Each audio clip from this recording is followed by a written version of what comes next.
சகோதர சகோதரிகள் அனைவருக்கும் அடியேனின் அன்பான வணக்கங்கள். இன்றைக்கு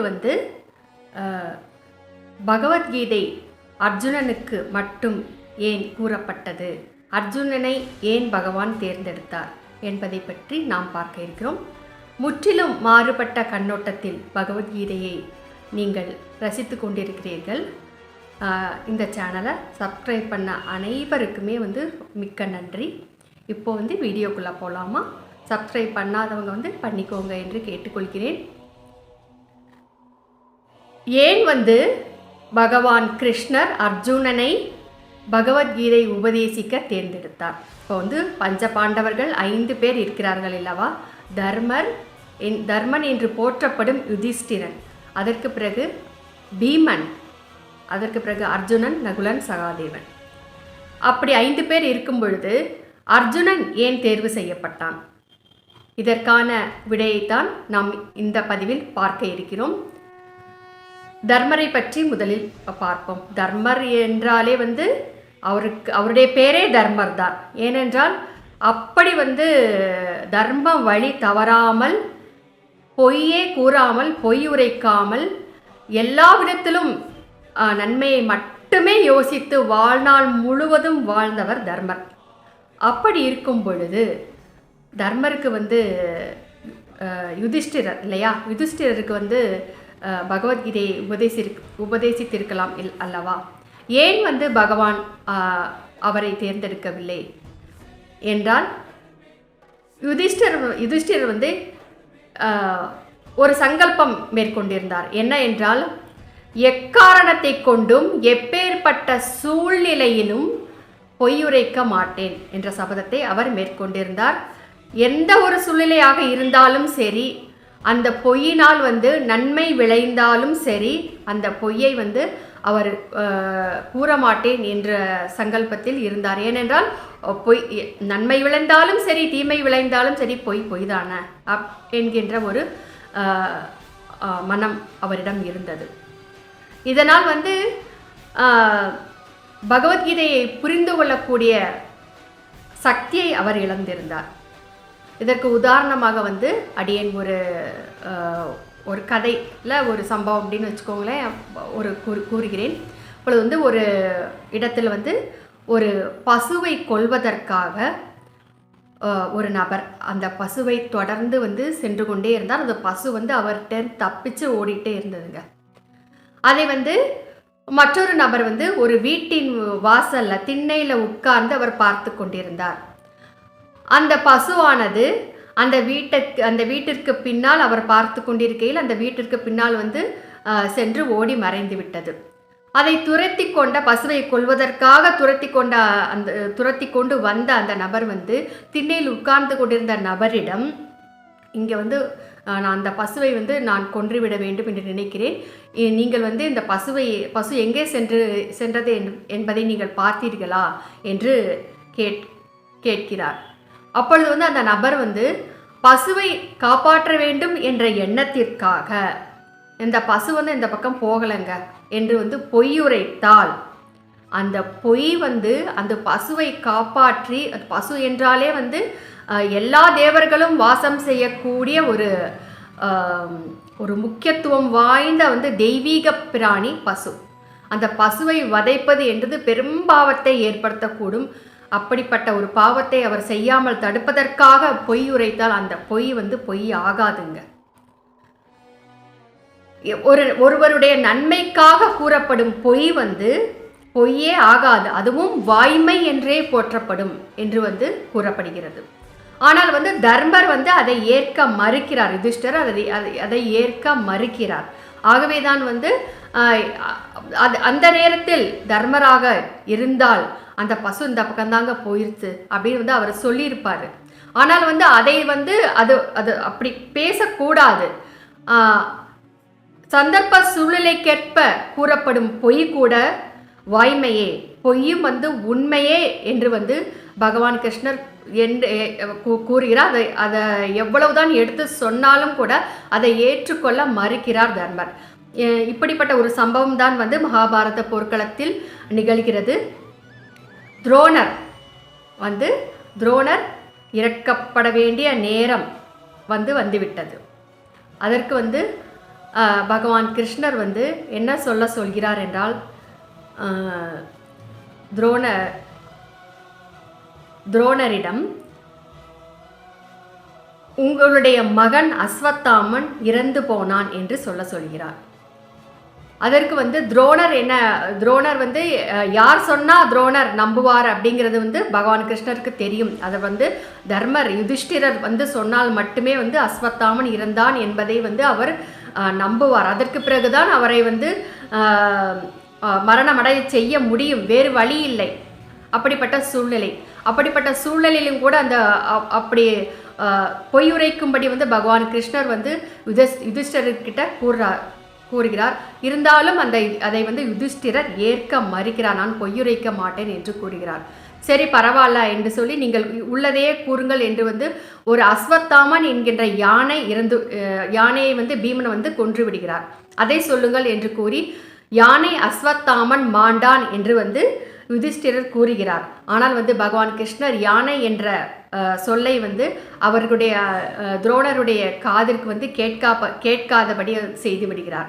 ஆகவே துரோணர் அதை அஸ்வத்தாமன் தன்னுடைய மகன் அஸ்வத்தாமன் தான் இறந்து போனான் என்று நம்பிவிடுகிறார். இப்படி ஒரு கதை இருக்குதுங்க இல்லையா, மகாபாரதத்தில் நடந்த கதை.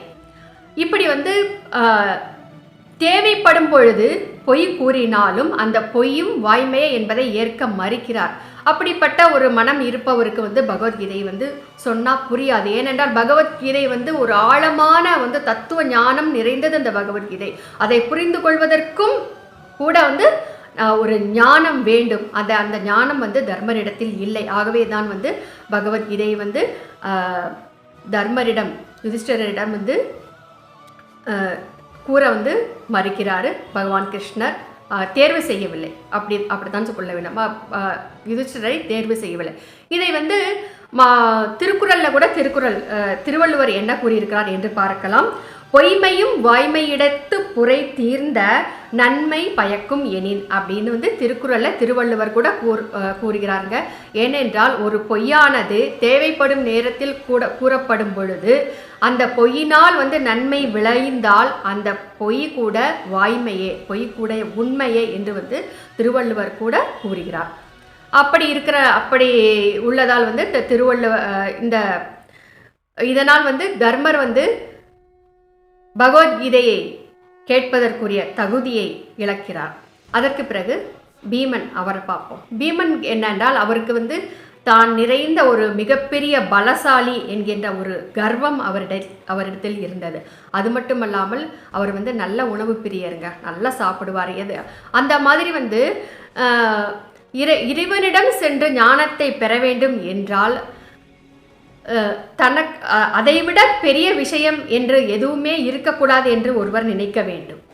அப்பொழுதுதான் பகவானிட அந்த ஞானத்தை முழுமையாக கிரகித்து கொள்ளும் சக்தியானது ஒருவருக்கு கிடைக்கும். அப்படிப்பட்ட சக்தியை பீமன் இழக்கிறார். ஏனென்றால் அவருக்கு தான் பலசாலி என்கின்ற கர்வம், தான் உணவு பிரியர், அதனால் இந்த உலகியலில் உள்ள ஆசையின் காரணமாக அந்த பகவத்கீதையை புரிந்து கொள்ளக்கூடிய தன்மையை இழக்கிறார் பீமன். அதற்கு பிறகு நகுலனுக்கும் என்னென்னா தான் ரொம்ப அழகானவன் அப்படிங்கிற ஒரு நினைப்புங்க. அதனாலேயே அவர் பகவத்கீதையை கேட்பதற்குரிய தகுதியை இழக்கிறார். நீங்கள் கேட்கலாம், அழகாக தானே இருக்கேன்னு நினைக்கிறாரு, அதில் என்ன தப்பு இருக்குது, பகவத்கீதையை புரிஞ்சுக்கலாமே அப்படின்னு கேட்கலாம். ஆனால் ஒரு ஆசிரியர் பாடம் நடத்தும் பொழுது அந்த மாணவன் ஆசிரியரிடத்தில் முழுமையான கவனத்தை செலுத்த வேண்டும்.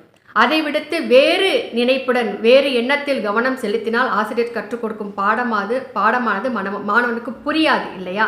அதே போலத்தான் கவனச்சிதறல் ஏற்பட்டுவிடும். கவனச்சிதறல் ஏற்பட்டால் பகவத்கீதையின் ஆழ்ந்த தத்துவ ஞானமானது புரியாது. அந்த புரிந்து கொள்ளும் சக்தி ஒருவருக்கு கிடைக்காது. அதே போலத்தான் சகாதேவன் தான் நல்ல ஜாதக நிபுணர், நன்றாக ஜாதகத்தை கணித்து கூறக்கூடியவர். அது மட்டுமல்லாமல் முக்காலமும் உணரக்கூடிய சக்தியானது அவரிடையே இருந்தது. ஆகவே தான் சகாதேவன் அந்த ஒரு விஷயத்தில் தனிப்பட்ட ஆர்வம் செலுத்தினார். அதன் மீது ஒரு கர்வம் இருந்தது என்பதை விட பகவத்கீதையை கேட்கின்ற ஒரு ஆற்றல், ஒரு ஆர்வமானது அவரிடத்தில் இவங்க நால்வரிடத்திலும் கொஞ்சம் குறைந்துதான் காணப்பட்டது. ஆகவே தான் இந்த நால்வருமே பகவத்கீதையை புரிந்து கொள்ளும் சக்தியை இழக்கிறார்கள். ஆனால் அர்ஜுனன் அப்படி கிடையாதுங்க. அர்ஜுனன் நிராயுதபாணியாக எல்லாம் எனக்கு எதுவுமே வேண்டாம், எனக்கு உறவுகள் எல்லா உறவினர்களையும் கொன்றுவிட்டு அவர்கள் ரத்தம் படிந்த அவர்களின் ரத்தம் படிந்த செல்வமானது எனக்கு வேண்டாம், அந்த ஆடம்பர வாழ்க்கை வேண்டாம், ராஜ வாழ்க்கை வேண்டாம் என்று அவர் எல்லாவற்றையும் உதறிவிட்டு இறைவனிடத்தில் சரணாகதி அடைகிறார். நிராயுதபாணியாக மட்டுமில்லாமல் நிர்மலமான மனதுடன் சரணடைகிறார். அப்படி நிர்மலமான மனதுடன் சரணடைவதால் தான் அப்படி சரணடையும் போது எப்படி எல்லாவற்றையும் போட்டுவிட்டு அப்படியே தேர்தட்டில் அப்படியே கீழே உட்கார்ந்துடுறாரு. ஒரு பெரிய அரசர், எத்தனையோ போர்களில் வெற்றியை கண்ட அரசர் பகவான் கிருஷ்ணரிடத்தில் எல்லாவற்றையும் அர்ப்பணம் செய்துவிட்டு, எனக்கு என்ன வழியென்றே தெரியவில்லை, நீதான் உபாயம் கூற வேண்டும் பகவான் கிருஷ்ணா என்று அவரிடம் சரணடைந்து அவருடன் பரிபூரணமாக அன்பு வைத்து அவரை முழு பக்தியுடன் சரணடைகிறார். எனக்கு வழி தெரியல, வழி காமிங்க அப்படின்னு கேட்கிறார். அப்படி அவர் கேட்கும் பொழுது அவருக்கு பகவத்கீதை கேட்கக்கூடிய, அதை புரிந்து கொள்ளக்கூடிய முழு ஆற்றலானது அவருக்கு ஏற்படுகிறது. அவளுக்கு எந்தவித கவனசிதறலும் இல்லாமல் முழுமையாக அந்த ஞானத்தை கேட்கவும் முடிந்தது. அந்த ஞானத்தை பகவான் கிருஷ்ணர் அருளி செய்யவும் முடிந்தது. ஆகவே தான் பகவத்கீதையானது அர்ஜுனனுக்கு மட்டும் உபதேசிக்கப்பட்டதுங்க. அப்படின்னா நமக்கெல்லாம் புரியாதா என்று நீங்கள் கேட்கலாம். அப்படியெல்லாம் கிடையாதுங்க. தான் என்ற அகம்பாவம் எல்லாவற்றையும் நாம் அனைவருமே துறந்துவிட்டு பகவானிடத்தில் சரணடைந்து பகவத்கீதையை நாம் முழு மனதுடன் கேட்கும் பொழுது அந்த பகவத்கீதையின் தத்துவ ஞானமானது நம்முடைய எல்லாருக்குமே கண்டிப்பாக புரியும். நமக்கு புரிந்த அளவுக்கு நாம் அதை ஏற்றுக்கொண்டு அதன்படி வாழ்வது என்பது மிக இந்த மனிதனாக பிறந்த ஒவ்வொருவரும் கண்டிப்பாக செய்யக்கூடிய விஷயமாகும். அப்படிப்பட்ட பகவத்கீதையை அடியேன் கதையாக முழுவதையும் முதல் அத்தியாயத்திலிருந்து கடைசி வரை கதையாக கூறிக்கொண்டு வருகிறேன். நீங்களும் நல்ல ஆதரவு கொடுத்திருக்கிறீர்கள். நிறைய பேர் பார்த்து கொண்டிருக்கிறீர்கள். உங்கள் அனைவருக்குமே நன்றி. பகவத்கீதையை மக்களுக்கு கொண்டு செல்ல வேண்டிய இந்த திருப்பணியில் நீங்களும் அடியேனோடு சேர்ந்து பங்கு கொள்ள நினைத்தால் இந்த வீடியோவை எல்லாருக்கும், உங்கள் தெரிஞ்ச ஃப்ரெண்ட்ஸு, உங்களோட ரிலேஷன்ஸ் எல்லாருக்குமே ஷேர் பண்ணுங்கள். நன்றி.